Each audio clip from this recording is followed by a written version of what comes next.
Yay, the kids are finally asleep. So do you feel like... Playing a game? I've got a feeling a boss fight's coming up. Ooh, I just got wrecked.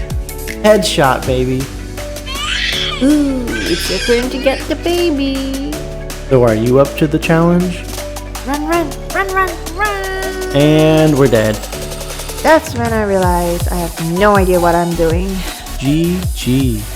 Welcome back to another episode of the Gamer Parents Podcast. My name is Kevin, and I'm joined by my gamer mom wife. That sounded weird, but Joanne.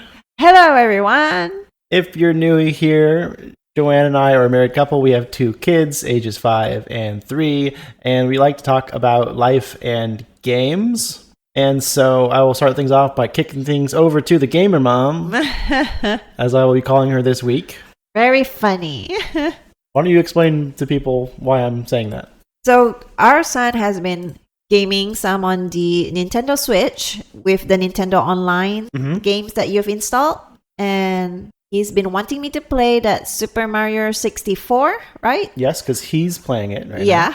And every time he asks me, I'm like in the middle of a chore. Like either I'm doing dishes or I'm cooking or I'm doing laundry. And I think he was like tired of me saying no to him. And he just like decided to taunt me. He's like, why do you not play Super Mario 64 with me? He said, aren't you a gamer? You even have a Gamer Parents podcast with Daddy. Are you not a gamer? He said that. And I'm like, ooh, that was, burn like right through the heart. And yeah, I told him I'll play it after, he goes to bed because mommy got lots of stuff to do at home while he's awake. And yeah, but I know I'll play with him one day in front of him to prove him that I'm a gamer mom. And the worst part is because Kevin gets to play with him sometimes after work. And so Kevin has his own save file and Dylan has his own and I have my own now. But in the beginning, Kevin's been like always catching up to the number of stars that Super Mario gets in his game. And I think, what was it that you got that day? 50? Over 50? I have 70. 70 now? Oh, yeah. Wow. So yeah. So Dylan has only about 11, right? So far? Yeah. And because we limit his screen time as well. So yeah. But so Kevin is like, once work stops and the night comes, he's like all in. And he's a pro at it, obviously, since he was used to playing it before. So he has like so many stars, right? And Dylan's like, whoa, Daddy, you got like 50 something stars at that time. Mm-hmm. And he was like, you're the real gamer man. And I'm like, the real gamer man? What? And for me, I'm like, it was like right after he insulted you. Exactly. Right after. I did not see this coming, Kevin. I did not see our 5-year-old turning to me and say, are you not a gamer? Yeah, so I remember that night you were like, the kids went to sleep and we're like, what do we want to play? And you're like, I need to play Super Mario and get some stars. I know. I need to pass up Dylan so he'll recognize me as a real gamer. I know. With your 5-year-old. I know it sounds petty, but it's I don't know, it's very touche, okay? And it was funny, so I played that night, like I grinded for the stars, right? So I said, okay, tonight I'm just gonna get 7. So I did 7, but the next day I went to tell Dylan, like, hey, I'm a gamer mom. I got 7 stars. And he was like, huh, it's still less than me. I'm like, oh, you're impossible. That you played more than I did. So obviously mine is less than yours. But he's like, but Daddy's still the real gamer man. So yes, Kevin's the OG gamer man in this house. And we've been giving each other a hard time. Like he's been trying to call me gamer mom every single time. And I've tried to call him the gamer man sarcastically, But yeah, that's the story, guys. Well, that was a little bit of funny life stuff that's been going on with us and our son. But let's see what else has been going on this week. We watched a couple more Disney movies, right? Because we've been on a roll with Disney Plus and watching movies with our kids. Yeah. And this week we watched Lilo and Stitch. 2 of them. Oh, I didn't watch the second one, but you guys watched both movies. Mm-hmm. Lilo and Stitch 1 and Lilo and Stitch 2. Yeah. Which one was better? I like 2 more, but Really? it was so funny. The kids really like Stitch, right? They didn't like him at first, like in the first movie, because he's, kind of wild and destructive and... Yeah, they thought he was cute though, because they had that little doll, like Stitch stuffed toy that they have, Yeah. and they keep calling it a bunny because of his big ears. But yeah, and then in the beginning of the movie, it showed that he was an alien, so they were a bit afraid, right? Yeah. But then after that, they really liked him after Lilo got him from the shelter.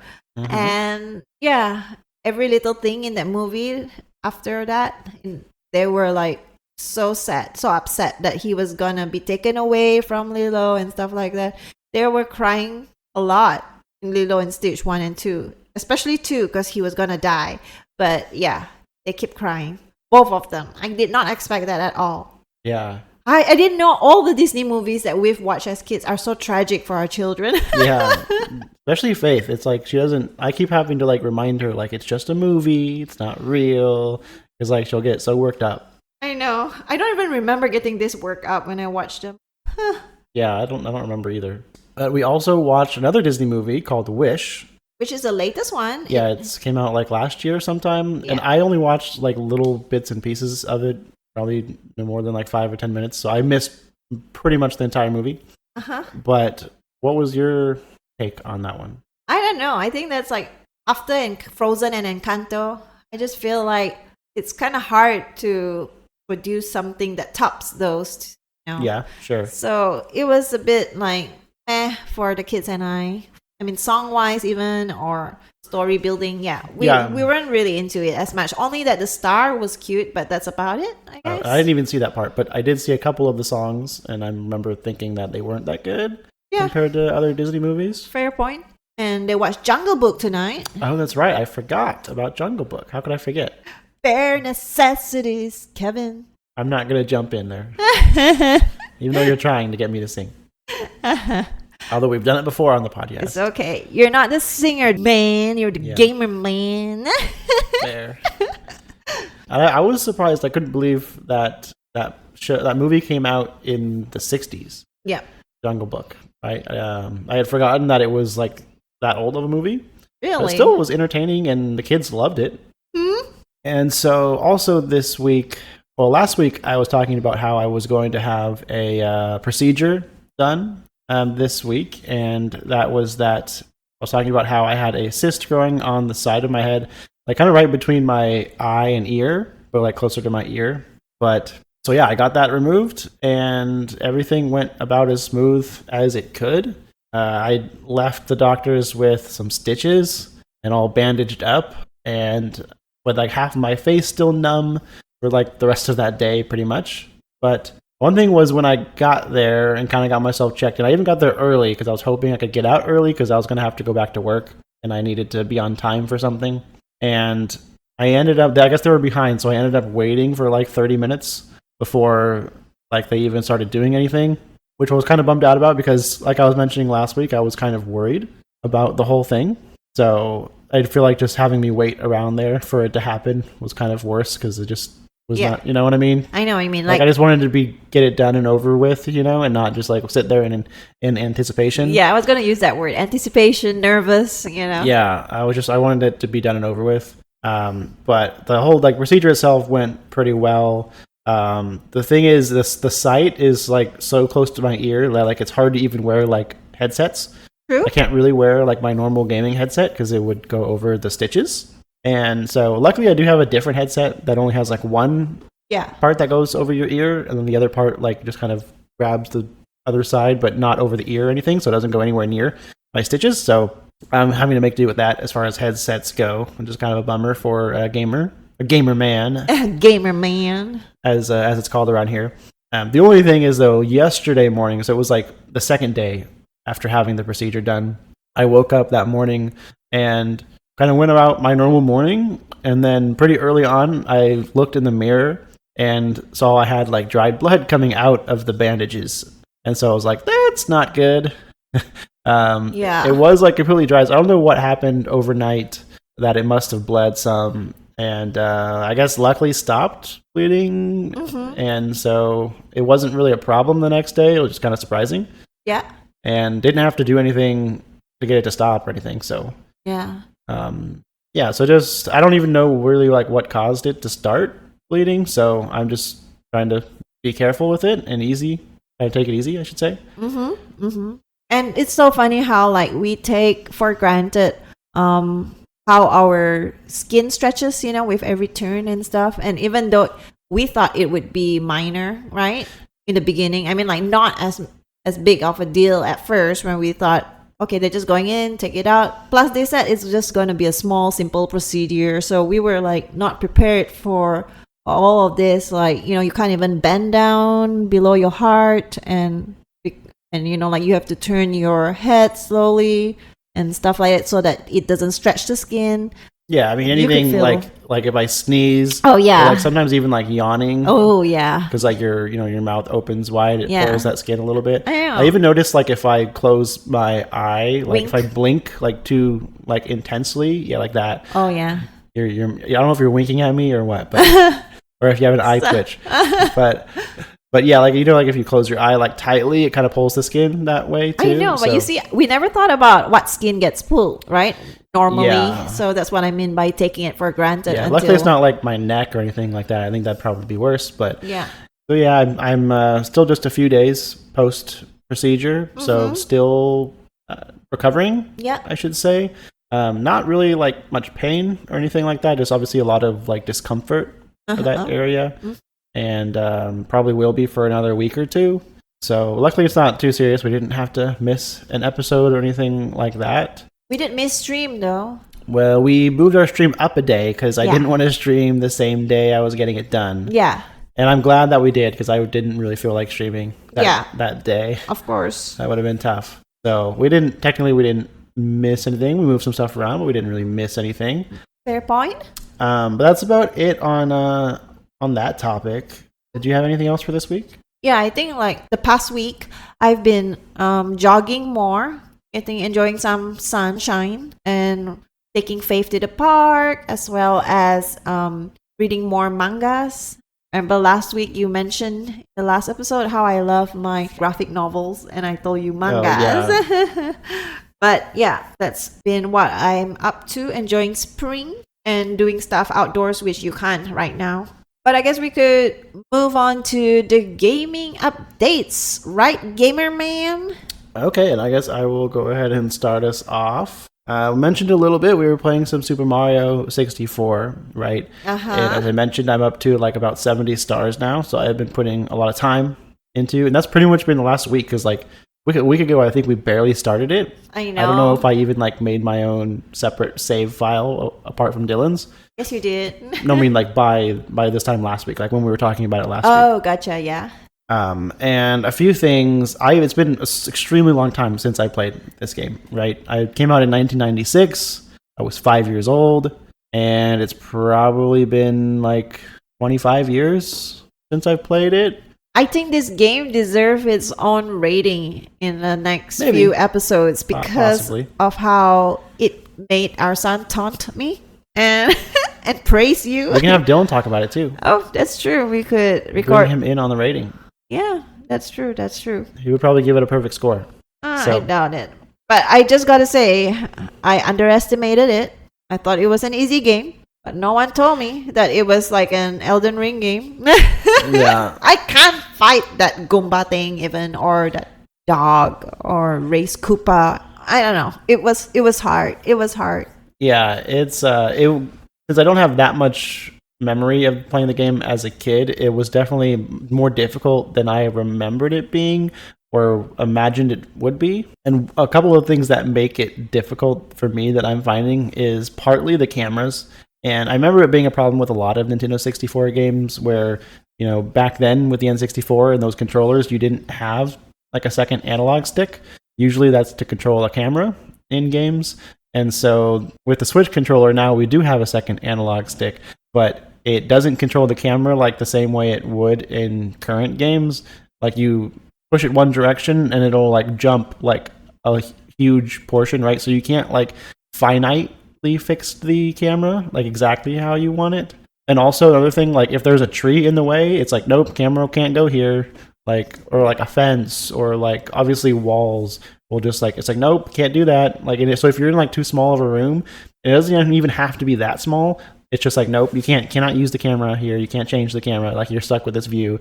And sometimes like you can't see anything. And you're like, all right, well, I guess I gotta make this work. Yep. And that just makes the game harder. For gamer moms. For everyone. I'm joking. Yeah. And another thing that's weird with like the movement, which there's other games that kind of do this. I feel like Forspoken was kind of like this too, but it was less impactful because it's not like a platformer like Mario is. But like if you are facing, say like you're facing the edge of a platform and like, you know, your feet are like right at the edge and you try to turn around, sometimes Mario will, instead of just like immediately turning around on a dime, it will like start to do this U-turn and actually end up walking right off the platform, which is really annoying because you didn't try to make him move that way at all. But he's just, it's almost like you're driving a car, right? Like you can't turn your car around and drive the other way. Like you have to turn to go back the other way. And Mario does this, and sometimes he just walks right off a cliff. And that's not intentional. So I don't really like games that have movement like that. And it's kind of messed me up a lot. And I've noticed, especially in this game, I don't remember it being like this for like a long time ago, but sometimes it takes a long time to get to the stars that you're trying to get to. And if you make one little mistake, you fall and you go all the way back down to the bottom, and you have to work your way all the way back up again. So one little tiny mistake can send you all the way back to the beginning. Yeah. And they don't even let you like save it in between your attempts, you know? Like you can just like go halfway towards the star and save it there and then. You have to no like checkpoints in the level or anything like that. And another thing that I thought was weird is when you pause the game, if you're moving, like you can't, you know, save and exit, or like the normal options aren't there. If you're moving while you pause the game, you have to like go stand still and then pause the game. And then you'll get like the options to like leave that course or exit game or whatever, which I thought was kind of weird. I didn't know why that matters so much. I'm kind of curious why they did it that way, but I just thought it was kind of strange. And one last, I guess, story that I have to share about my time playing Super Mario 64. One of the earlier levels is like a snow level, and there's this ice slide that you have to go down the slide to get a star, right? And you go down the first time, you get the star, and then when you go there the next time, there's this penguin guy there that you have to race to the bottom. And so you race this penguin down the slide now, and I noticed this penguin is pretty darn fast. Like if I'm going full speed, I can pass him and kind of keep up with him, but like you slow down at all and he's going to pass you up. So, and it's tough because the faster you go, the more likely you are to go flying off the slide and then die and have to start all over. Can I imagine that? One of my first attempts, I go flying off the slide, off the side, like really early on, and I land on the path all the way at the very bottom, which is like where the end is, right? Like on accident. I accidentally fall off the slide. I land down on basically right by the exit, but I barely slide off.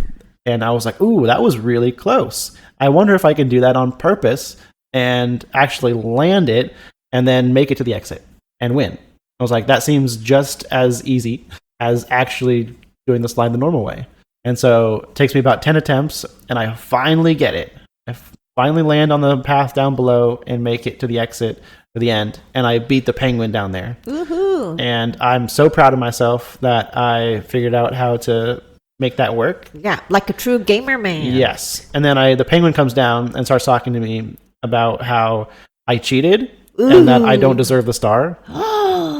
And all this, and then I'm like, well, that kind of sucked because that was not easy to do.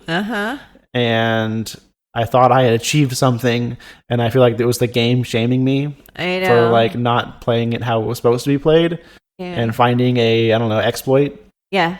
And so I was like, well, that was a bummer. So then I had to go back and do the race the normal way, and that took like another 10 to 20 tries. And so it just took me forever to get the star because of that. And I felt bad like the whole time. So I was like, I felt like a cheater.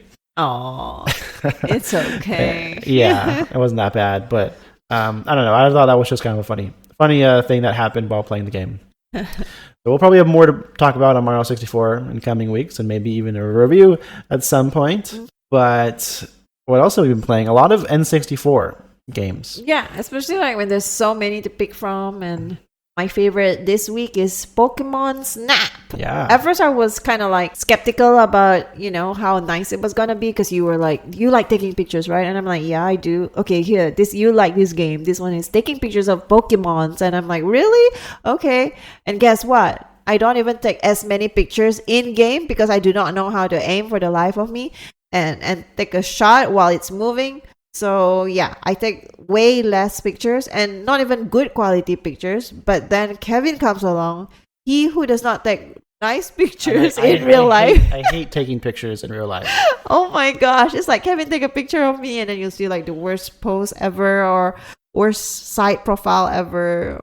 And Kevin takes perfect pictures of Pokemon. It's like they suddenly become super what do you call it, photogenic for Kevin. Yeah, I was gonna say the Pokemon like me. I'm like, oh, you can't even take a picture of me like that.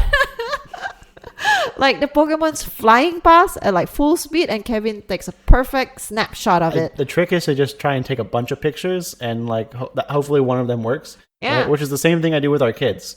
Right, because it's like they're there, just keep snapping pictures. That's and true. Hopefully you'll get one where everyone's looking and no one's blinking and no one has their tongue out of their mouth or what, I know, Like, that's kids true. do all kinds of stuff to not take a normal picture. That's true. So it's like Kevin takes picture of a fast Pokemon, right? Like for example, the Poliwag. I couldn't take a picture of it. Like it was blocked and it was fast, and Kevin somehow managed to lure it out with the apple. Well, I just start throwing stuff at them. Like if they're not where I want them to be, I just start throwing I know, items but at you them. did it perfectly. And then when they come running and stuff, you start snapping and you get a nice picture. I pose perfectly still for you, and not even one picture comes out right. No, I'm not that bad. I'm joking.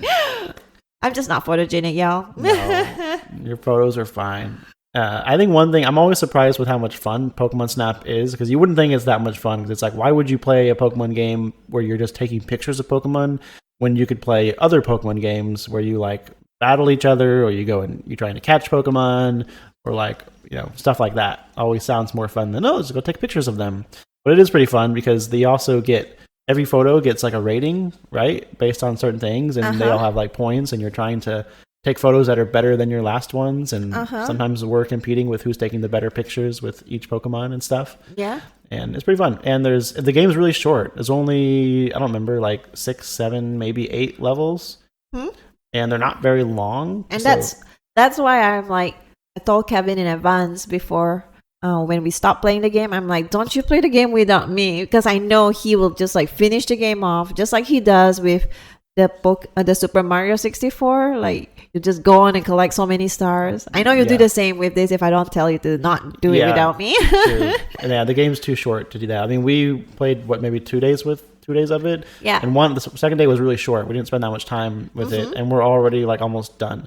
Yeah. I think we only have one more course left to unlock. And I think it's a short one. And so that's it. Like the game. I don't think there's much to do after that. I think it's more about like trying to get better points for each Pokemon. Probably, or like trying to go back and get pictures of the ones that you missed, or like, because certain ones are kind of hard to figure out how you make them appear. You have to do certain things, and so I'm sure we missed stuff. I actually already know of a few things that we missed that we could go back and do, but we don't have to. That'd probably be like the only thing. Yeah. We have also been playing some Pokemon Stadium, so another game. That's you and Dylan, right? Yeah, mostly me and Dylan, and especially him. And he told me that that's his new favorite game. He told me that this week.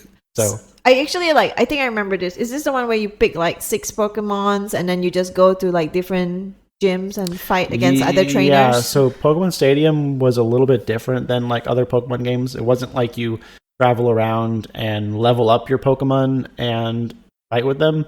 It was kind of used more.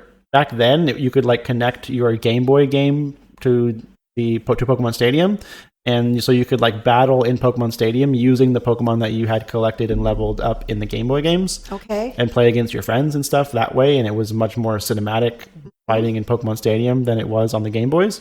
But you could also just pick your Pokemon party however you want, and like they're already like max level or all even leveled. Yeah, right? it's like rental they put there. Yeah, pretty much. Yeah, you can still just go in and pick whatever Pokemon you want and fight against like gym leaders and then like try and collect all the badges. So that's what Dylan's doing. Yeah. And I think he has 3 of the badges so far out of, I want to say like 9 of them. I don't remember.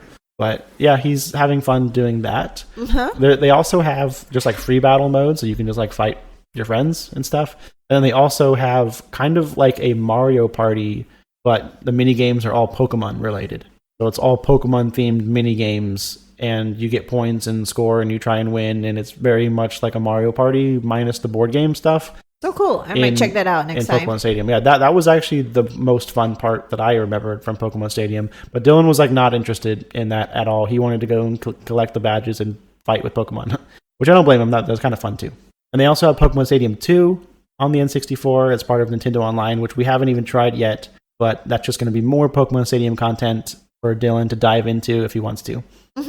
And we also did play some Fortnite, right?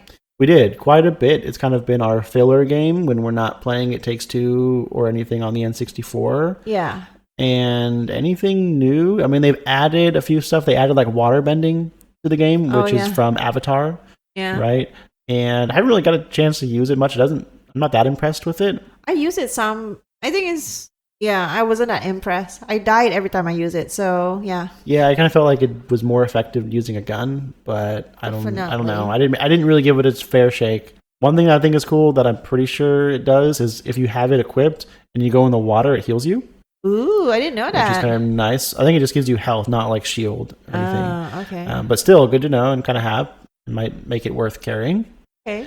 But we also this week beat It Takes Two on stream. Yes, and we will be rating it at the end of this episode. So just stay tuned for that. Yeah, we'll talk a lot more about the game later. But we beat it on stream. Yoo-hoo! Amazing ending. We'll talk more about it soon. And of course, I've been playing Marvel Snap. Oh, Snap. And there is a brand new season this last week. And I forget the character's name, which I should have looked it up before this. But too late for that now. That's fine. And it's like a 3-cost, 5-power card that like recruits the lowest cost card from your opponent's deck and puts them on your side, which is kind of cool because you never really know what you're going to get. It's always the weakest card, or the lowest cost, I should say. So it's more beneficial to like wait towards later on in the game when they have less cards in their deck and you're more likely to get something stronger. Other than that, 3-cost, 5-power is pretty strong all in itself. So it's a kind of a fun card to use. I'm just kind of playing the season as I have been. Not really a whole lot to report on other than that. But that wraps up our gaming update for this last week. Before we get into our It Takes Two review, let's hit on the new game releases this week, shall we? Yep. We have Deceit 2 on PS5 and Xbox Series X and S. Freedom Planet 2 on all consoles. Turbo Golf Racing on PS5, Xbox Series X and S, Xbox One, and PC. Botany Manor on Xbox Series X and S, Xbox One, Switch, and PC. Children of the Sun on PC. Gigantic Rampage Edition on PS5, Xbox Series X and S, PS4, Xbox One, and PC. And finally, Inkbound on PC. Next, we have the Game Pass games. Joanne, want to give those to us? Yes.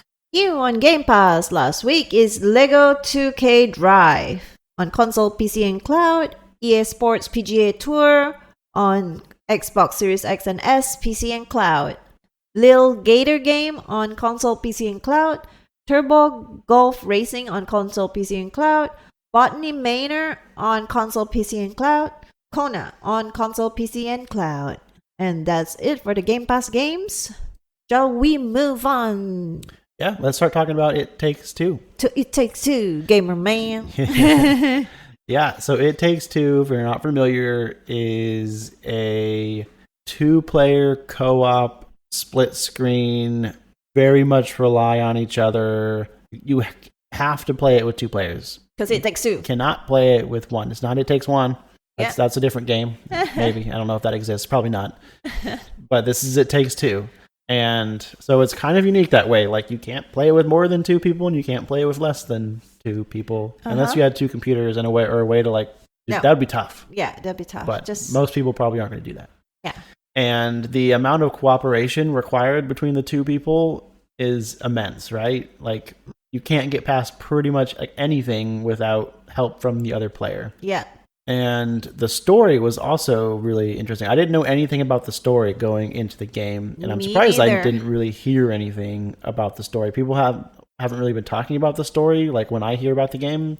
But just to kind of break it down, the 2 main characters, Cody and May, they are parents to a little girl named Rose. And start off with the game like they're not being all that nice to each other, Cody and May.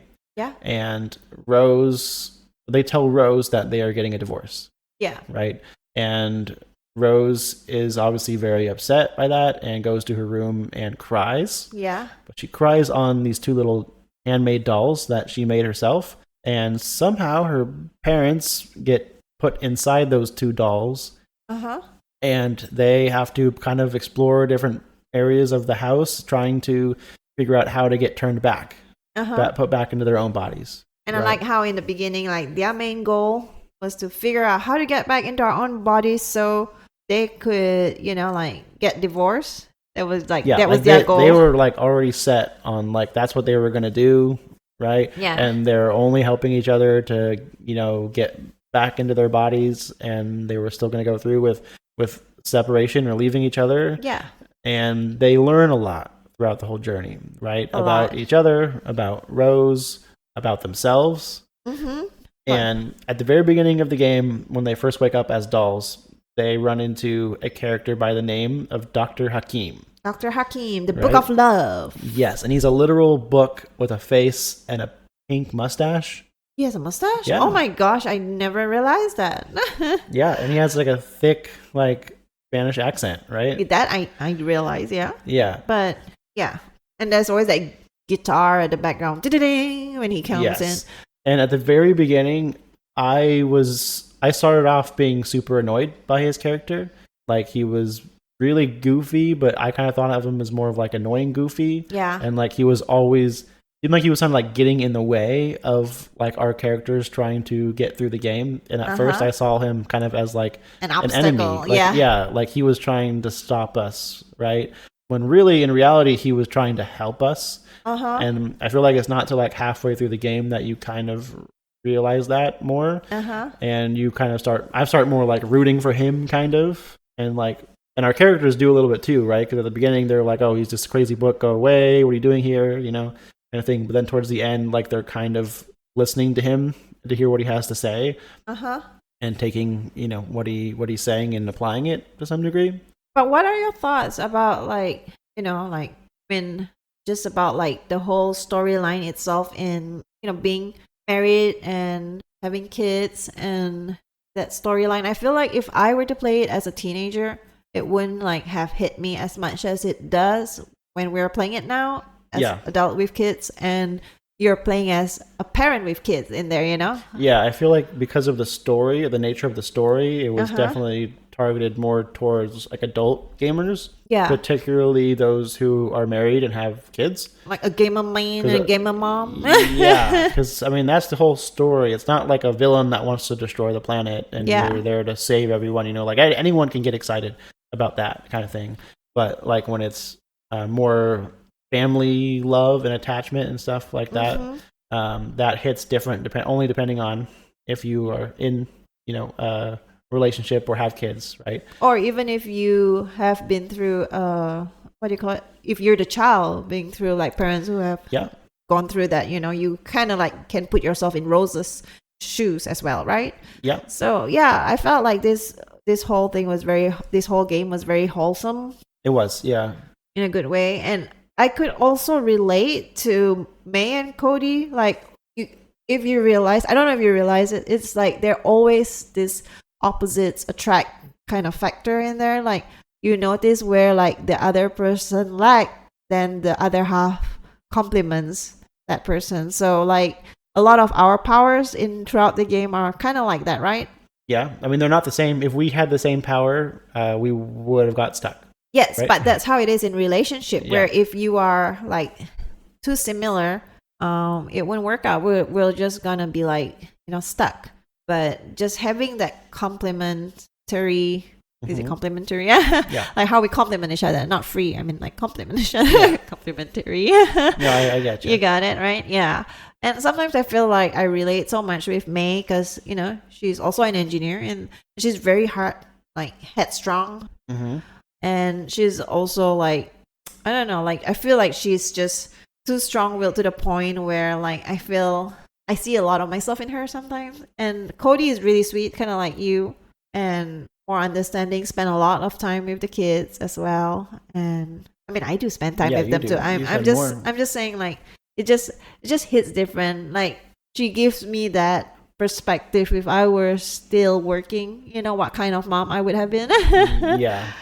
So But I feel like this game was almost like a little bit of therapy. It is for marriage. Like yeah. you kind of see how the Cody and May interact with each other, and like you get it. Like they're hard on each other for the opposite things, right? Yeah. Like Cody's upset at May because she's the breadwinner, obviously, and the one who's working, and he's upset that she's not home enough, and then or supporting his passion enough. Yeah, and she's too busy working and focused on other things and not family. And what are the complaints that May has about Cody? Like, well, the first thing we know is that you didn't take her to the dentist. I scheduled the appointment, Cody. Yeah, I remember. But they're just no patience with each other. Like, don't really cut each other a break. Yeah. Which is honestly that's what you need in relationships because nobody's perfect, and if you ride the other person for any little mistakes, then that's never fun. Yeah, and I think this game made me like plan a date in between, just because it just made me realize that sometimes you need the spark and the attraction. Yeah. And I love, towards the end of the game, like, I just appreciate Dr. Hakim more and more. Even, like, going back to the earlier cutscenes when I thought he was annoying. Yeah. And then he just totally grew on me, like, really fast. Like, this is only a 10 to 12 hour game. And that character, like, really grew on me in just a matter of hours. True. Anything else you want to add on it before we rate it? I did want to mention that this game did win Game of the Year in 2021. Oh, yes, it did. Which I thought was really cool because we talked about how it's not for everyone. It's really for like gamer parents, right? Like us, at least story-wise. And even then, it's only 2-player. Like it's really limited on like kind of who can play the game. And the fact that it could still win Game of the Year was really cool. And it is a really good game. And like you said, it's super wholesome. And was glad to see a game like that win. Even though I hadn't played it at the time it did win, and only played it just now, a few years later. Yeah. But I'm glad now, after playing it, knowing that it won. I know. And I was bawling, like crying at the end of the game because I was so sad it ended, but at the same time, so happy that things work out. But still, it left a big impression on me. That's for sure. It was good. It was a great game. Amazing game. How about the gameplay? We've been talking a lot about like the story. The gameplay is very interesting because I feel like there's no one type of gameplay in it. There's like just a mix of everything, but done perfectly. There's one time where I was like, like it will be like 2D, and then sometimes it'll be like top view running, or sometimes it would be like the Diablo version of like RPG. RPG, yeah. I think like there's so many different episodes or chapters in this game that the gameplay varies in each chapter.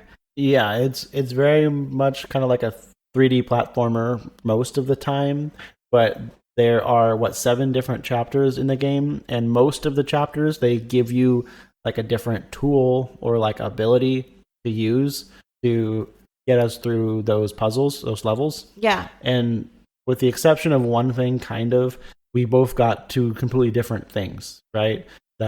That operated in very different ways. So like it took both of us to get through things and the abilities that we had at our disposal. And every chapter we would lose those abilities, but then gain new ones that were pretty different from anything we had previously.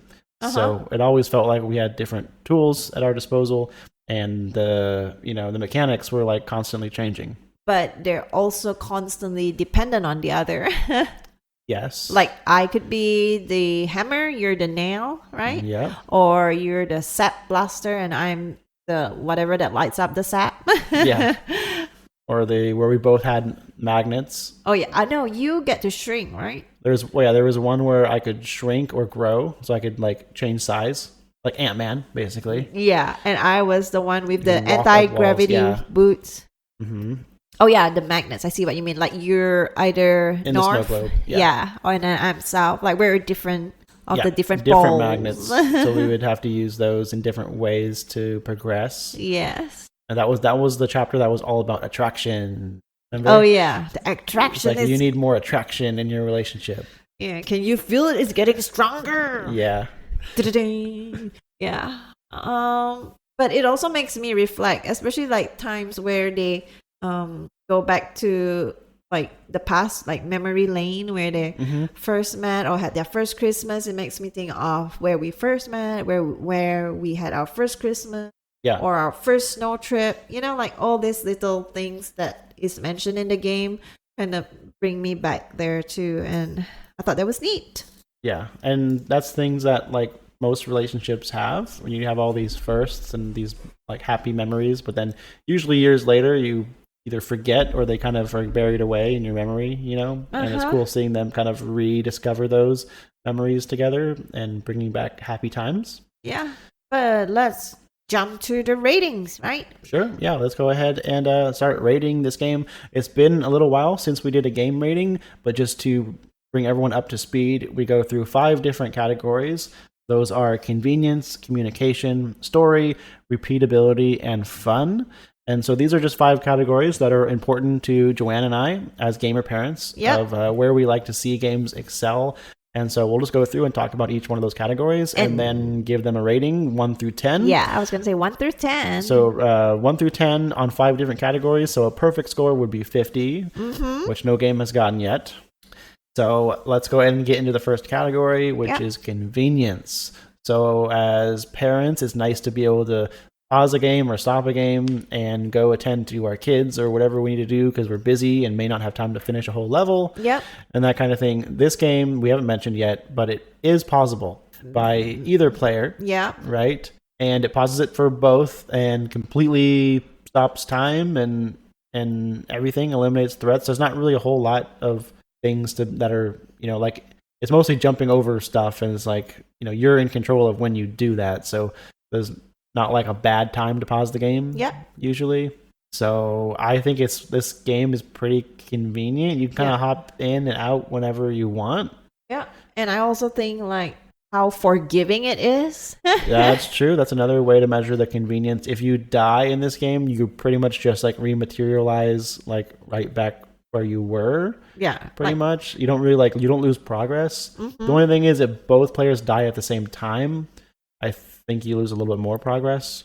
And that rarely happens. That doesn't happen as often because you respawn really quickly. Yeah. So like if one of us dies within like 4 seconds, right, the other one's back. True. So you don't really have to like survive too long and worry about that. Yeah, I wasn't worried about that. I was playing with the gamer man. Yeah. There were some things that like you would struggle with, right? I know, and I just tell you, don't die, Kevin. I would just like try to stay alive, just get through that part. I know. I can die. You can die. Yeah. And so, I thought it was a really convenient. All right, so what do you rate it? I'm actually giving it a perfect 10 for all the reasons that we mentioned. Yep, me too. I don't think there could be anything else to make it more convenient. I know, right? For us. And it wouldn't be fun if I don't die at all. So, yeah, I think that's convenient as it gets. Yeah, I mean, it's super convenient, but I would have been okay if they made you lose a little bit of progress or didn't have like so many like checkpoints. Because you literally, that's for me personally. I could see us having different opinions on that one for sure. That's true, but I'm happy with it. I can give it like a convenient rating of 20 if I can, but no. Okay, 20. Convenience of 20. Got 10. You're giving it a 10 also? Yeah. Okay. Next category is communication. Oh, I don't know. One of my favorite categories. Yeah, I don't know how we could do this game without communicating. I feel like if we're not shouting in game, like sometimes I think it's your fault, right? In the game that we're losing or something. And then suddenly like your character in the game would shout like you got to do this. Wait, May? And then I know it's my fault, you know? Oh, well, So it's like the communication is definitely there, like in game and in real life, I mean. yes. Yeah, it's cool to see the characters, even in the game, communicating back and forth, Yeah. which just goes to show you, obviously, the devs meant for the characters to be communicating and talking to each other to get through each thing. Yeah. I couldn't really imagine playing this game without voice chat. I know. That would be really tough. I don't think there was an in-game voice chat No, either. and Like we relied on Discord, Exactly. which was fine. We were also in the same room, which helps. But yeah, I mean, you have to communicate on things, especially when it's because there's things like I gotta push a button when you are gonna jump. Like we gotta do this at the same time. If one of us goes before the other one, like it's not gonna end well.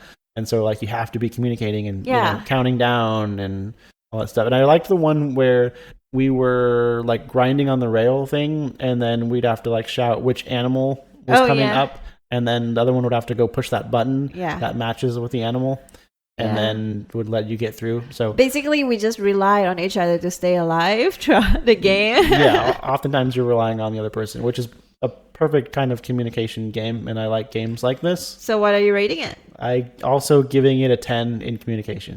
I do too. Okay. So our third category is story. Which we've talked a lot about the story already. Yes. And we know that we like the story. Yes. And I cried you in the cried, story. I laughed. Not at the same time. Okay, at I was different gonna times. say I didn't what? laugh at the ending. I was more laughing at like Cody and Dr. Hakim. Like, especially since I've like went back and like looked at some Dr. Hakim quotes and seen some of the cinematics over again. I was just kind of laughing at some of their interactions. But it has some humor in it. It's very lighthearted, but it also has like a deep story. Yeah, and it's very relatable. True. Yeah. I mean, like, if you've done life with someone for so long, right? Like, and have kids, you know, it's different than when you're dating. Like, you have the first 18 months of dating to, you know, be in that honeymoon mode. But when you have to do life together and have kids and then, you know, you take things for granted, just like how we take our skin for granted, you know? Yeah. So anyways, like I felt like it was so relatable, like how they just get on each other in the beginning of the story, like you mentioned earlier. And they were not nice. They fought a lot in the beginning, you know. And towards the end, you could totally see like how she supports him more by saying like, "Oh, you're doing good, Cody," or you shout, "Great job, May, you got this," you know, like I can't do this without you, man. yeah, I know. It was like so sweet. And then it makes me realize like how, you know, like remember when you did the half marathon and, you know, I was cheering for you and stuff. Yeah. And it's just like, it just brings like those, you know, like memories of being your biggest cheerleader and just like. And if I remember right, that was like 6 or 7 a.m. in the morning, which I would not do. Nowadays would be like, I'll see you when you get back. I know. Well, no, nowadays you don't run marathon, okay? That's true. But I mean, like, you see how things have changed, and it just kind of reminds you that, like, if you feel good about it in game, that means like you feel good about it in real life, to constantly appreciate one another every now and then. Mm-hmm. So yeah, I'm giving it a 10. Sorry, I didn't mean to blab that long, but that shows how good the story is. Yeah. What about you? I also gave it a 10. Okay. I think, yeah, like you said, it being relatable, and I feel like you really get to see the characters change from the very beginning to the end, even though it's a long game for this kind of co-op mode game, but you still get to really experience the characters changing a lot from the beginning to the end. Yeah. And, you know, I just like how it all came together and ended. You know, with them, like, you could kind of get to see them like falling in love again. I know. Right? No, it's like, even though they resisted it like crazy, right? I know. But all the like they kind of hated each other. They despised each other at the beginning, and there's like over time you see them slowly kind of understanding the other person more. Yeah. And, you know, they start to fall in love with each other again, and then by the end of it, like, I'm sure, I don't think they show it, but like I'm sure at the end of it, like they were changing their minds about the whole divorce thing. Yeah. You know?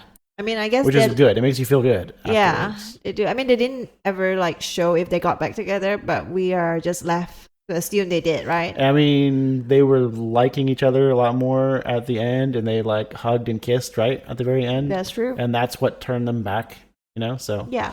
I also am giving story a 10. Okay. I don't know if I mentioned that, but so 3 perfect scores on convenience, communication, and story so far. Mm-hmm. Let's see if it keeps up. I think this next category is where it's going to suffer a little bit, and that Really? is around repeatability.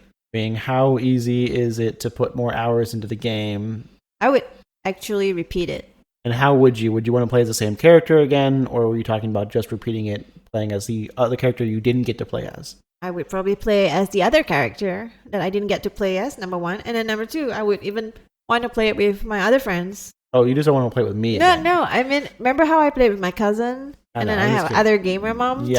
too. Like, I feel like this is a game that like help bond, you know? Yeah, I think it's just fun. Of course, it's more special playing it with you because, you know, like there's that husband Yeah. and wife thing in there. But I had equally like a fun time to playing it with my cousin. So I think it's just like that whole co-op part, you know, being. Yeah. Yeah, I think the game was like long enough. I feel like I could play through it again and not instantly remember how to do everything. Yeah. Especially Right. if you play it as me, right? Yes, that too. But I feel like puzzle games like that, they're not as fun when you're like, oh, I already know the answer to this because Yeah. I just did it. Right? Uh-huh. I feel like the game was long enough and there was enough going on that like I probably wouldn't remember everything. Yeah. And I think I would have a harder time getting through the boss fight if I'm not paired with you, gamer man. Some of the boss fights were kind of tough. I can see that definitely. But did you want to give your rating on Yes, repeatability? I would give it a repeatability of 7 for me. 7. Okay, that's pretty good. Yeah. So for me, I am only giving it a 4 Oh. because so it's a little bit below average just Uh-huh. because I could maybe see replaying it as May instead of Cody Okay. just to do the different things. Uh-huh. But it's not like I would be clueless as far as, oh, how do you get past this part? Not because even we the did mini it. game? Well, the mini games would be the same as previously, right? Those don't really change. Yeah, but And it's repeatable. yeah, kind of. So I mean, I don't know if I'm going to. I'm probably not going to repeat the game, but if I did, that's probably how I would do it. And so that said, yeah, I'm only giving it a 4 just because it's tempting to repeat it, and I may still, but not really sure. Okay. And let's move on to the last category, and that is fun. That good old fun factor. I'm giving a perfect 10 for fun. Perfect 10 just for fun. Yeah. Okay. I think it was super fun. Like, I was so sad it So ended. no other game has been more fun. I mean, equally fun, maybe, yeah. Okay. Equally, that passes because you could have multiple games that you would rate a 10. Yeah. Do you not agree? No, I think it's a very fun game. I wouldn't say it's the most fun game. So I am giving it an 8. Oh, that's in pretty fun, high up which is there. still though. a good score. That's high. Oh, wait. I want to tell you. Another factor that adds to this fun is because I'm playing it with you, True. Yeah. the gamer man. Yeah. No, I'm kidding. The husband. This has to be the title. Yeah, we're saying it way too much for it not to be. Okay, so I'm just tallying up our total scores, and I have given this game a 42 out of 50, which is still a very strong, respectable score, Yeah. but not nearly as strong and respectable as the score that you have given this game. Which is 47 out of 50. Yes, so you gave it a perfect 10 in 4 of our 5 categories, Yes.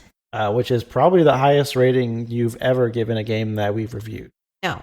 I've given higher ones. Are you sure about that? Very sure. I remember I've given either Lost Ark or World of Warcraft 48 out of Okay, 50. well, I'll have to double check that. This feels like a very high score. But that said, those are also great games. Yeah. So we don't know. But anyways, there goes our review for It Takes Two. Yes. I would definitely recommend this game to others, especially if you are married to someone who at least does a little bit of gaming.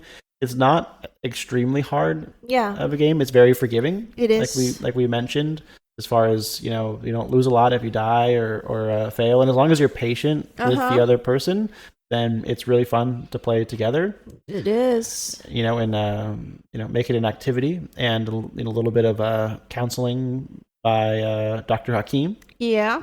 I need to write down all his quotes. I know you've been sharing some I on shared Twitter. a whole bunch on Twitter, like 10 different quotes of his that I liked from the game. And why don't I share a couple of them, some of them that were good. Yeah. Go ahead. Okay, so I'll just start with some of my favorites.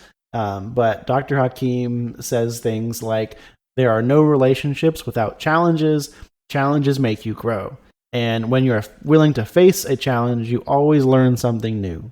He also goes on to say, stuckness is a mental construct. If you stare at the closed door, you will miss the one that is open. Uh-huh. And when he says these, he says it with his amazing accent, yeah. which grew on me. And I like the part where he says, you weren't born to be perfect. You were born to be you.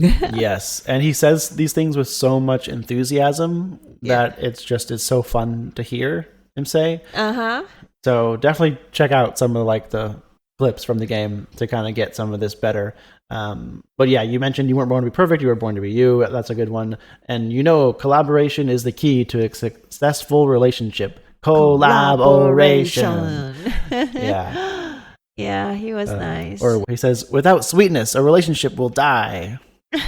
Oh yeah, I remember this one where we have to build sweets. Or you have to fix the factory or whatever. In the snow globe, yeah. Yes. Yeah. Because he's like, oh, well, let me guess. We're going to pump the sweetness back into our relationship. And he's like, yes. Or time is an illusion. There is only now. YOLO. Yeah. But anyways, he says a lot of interesting things. Yeah. That for like the first half of the game, Cody and May just like blow off. But I don't know.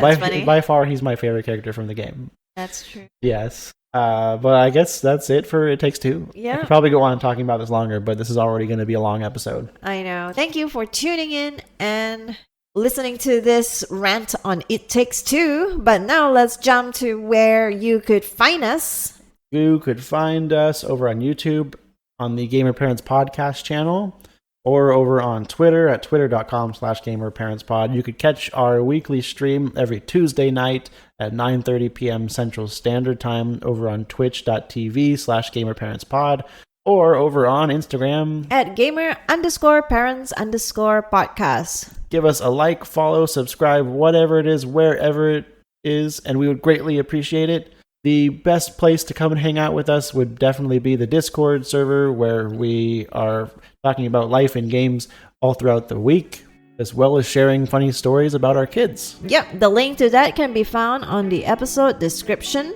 But this wraps episode 84. So we will catch you all in the next one. Bye!